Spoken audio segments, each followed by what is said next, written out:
क्या कभी ऐसा सुना है कि कोई इंसान सिर्फ इसलिए गिरफ्तार हो जाए क्योंकि वो बहुत ज्यादा खुश लग रहा था? जी हाँ, बिल्कुल ऐसा ही हुआ हमारे जूलियन के साथ। चलिए सीधे चलते हैं इस बहुत ही मजेदार और अजीबो-गरीब कहानी में। सोचिए, जूलियन नाम का एक सीधा सादा आदमी, वो अपने शांत और खाली गांव से पहली बार एक बड़े से शहर में कदम रखता है। उसके पास है क्या? बस एक छोटा सा झोला, कुछ कपड़े और चेहरे पर एक बहुत बड़ी प्यारी सी मुस्कान। अब यहां होता है दो बिल्कुल अलग दुनियाओं का टकराव। एक तरफ जूलियन का वो प्यारा सा शांत गांव और दूसरी तरफ शहर की तेज तर्रार पुलिस। उन्होंने उसे तुरंत रोक लिया। अरे भाई, बिना सामान के कोई इतना खुश कैसे हो सकता है? पुलिस को लगा दाल में कुछ काला है। इतनी पूछताछ के बाद आखिरकार उसे छोड़ना पड़ा। लेकिन शहर का यह स्वागत बड़ा ही अजीब था। अब देखते हैं इस शहर की सबसे पहली अजीब बात। यहां हर कोई भाग क्यों रहा है? बचपन में नानी दादी की कहानियों में सुनते थे ना कि शहर के लोग हमेशा भागते रहते हैं। बिल्कुल वैसा ही जूलियन ने एक आदमी को बड़ी हड़बड़ी में देखा। उसे लगा जरूर कोई बहुत बड़ा काम होने वाला है। उसने घंटों तक उसका पीछा किया और जानते आखिर में क्या हुआ? वो आदमी दौड़ता हुआ अपने एक छोटे से फ्लैट में गया और पूरा दिन बिना कुछ किए बस खाली बैठा रहा। जूलियन का तो दिमाग ही चकरा गया। और फिर आती है दूसरी अजीब बात, प्लास्टिक के फूलों का रहस्य। रात हुई तो जूलियन एक पार्क में सोने चला गया। वहां उसने देखा कि जमीन पर हर तरफ रंग बिरंगे कागज और प्लास्टिक पड़े हैं। जूलियन ने बड़ी मासूमियत से सोचा, वाह, शहर के लोगों ने कितने कमाल के पौधे बनाए हैं जिनकी पंखुड़ियां कागज और प्लास्टिक की हैं। लेकिन अगली सुबह असली ट्विस्ट आ गया। एक आदमी वहां से गुजरा और उसने अपनी चॉकलेट का रैपर वहीं फेंक दिया। तब जाकर जूलियन को समझ आया कि वो कोई आविष्कार नहीं बल्कि सिर्फ कचरा था। चलिए अब बढ़ते हैं तीसरी अनोखी चीज की तरफ, बिना मिनट वाली घड़ी। जूलियन शहर के बड़े बड़े शोरूम्स में गया। उसे लगा ये सब बेकार चीजों के संग्रहालय हैं। लोग वहां ऐसी अजीबोगरीब चीजें खरीद रहे थे जैसे असंभव रूप से ऊंची एड़ी वाले जूते या ऐसे इलेक्ट्रॉनिक गैजेट्स जो 1000 काम करने का दावा करते हैं लेकिन एक भी काम ढंग से नहीं करते। जूलियन बस हैरान था कि लोग इन एकदम बेकार चीजों पर पैसे क्यों लुटा रहे हैं। तभी उसकी नज़र एक महिला पर पड़ी।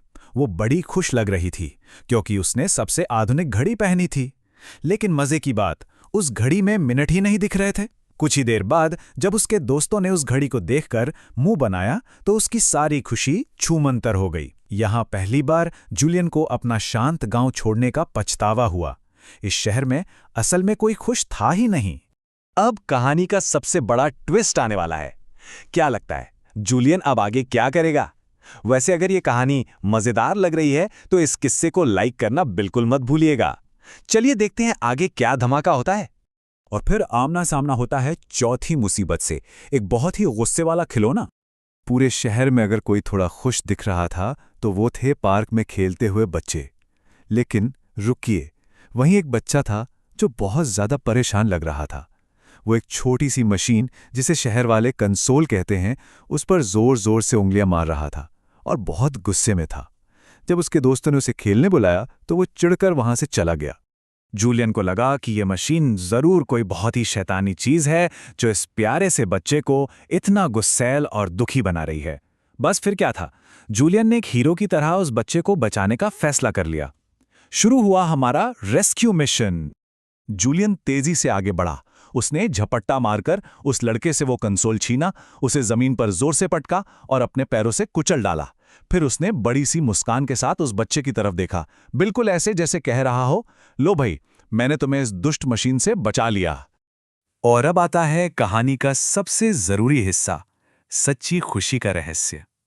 लेकिन क्या जूलियन का तरीका सही था? कंसोल के टूटते ही माहौल में आग लग गई। वो लड़का भयंकर गुस्से में चीखने लगा और सिर्फ वो ही नहीं, आसपास के सारे बच्चे और बड़े भी आग बबूला हो गए। भीड़ जूलियन के पीछे ऐसे भागी कि उसे अपनी जान बचाने के लिए बिना रुके सीधे शहर के बाहर तक दौड़ लगानी पड़ी। जूलियन दौड़ता गया जब तक कि वो अपने गांव जाने वाली सड़क पर नहीं पहुंच गया। बुरी तरह हांफते हुए उसने मुड़कर शहर की तरफ देखा और खुद से बस एक ही बात कही, क्या ये पूरी की पूरी दुनिया बिल्कुल पागल हो गई है? इस मजेदार किस्से से एक बहुत गहरी बात समझ में आती है। सच्ची खुशी कभी भी दिन भर की अंधी दौड़ में नहीं मिलती, ना ही उन महंगी बेकार चीजों में, और ना ही उन मशीनों में जो हमें चिड़चिड़ा बना दें। अगर बिना समझे हम गलत चीज़ों के पीछे भागेंगे तो हम अपनी असली खुशी और सुकून दोनों खो देंगे। और इस बात को हमेशा याद रखने के लिए ये छोटी सी मज़ेदार तुकबंदी याद रखिए। दिन भर भागो, बेकार खिलौने लाओ, अपनी मुस्कान और सारी खुशियां गवाओ। है ना बिल्कुल पते की बात। अब जरा सोचिए, अगर कोई जूलियन की जगह उस पागलपन से भरे शहर में होता तो वो क्या करता? और असल में सही कौन था, जूलियन या वो शहर वाले? अपने विचार कमेंट्स में ज़रूर बताइएगा। घर के बड़े इस कहानी के बहाने बच्चों के साथ इन ज़रूरी बातों पर चर्चा ज़रूर करें। और हाँ, ऐसी ही शानदार कहानियों के लिए चैनल को सब्सक्राइब करके हमारे इस सफ़र का हिस्सा ज़रूर बनें।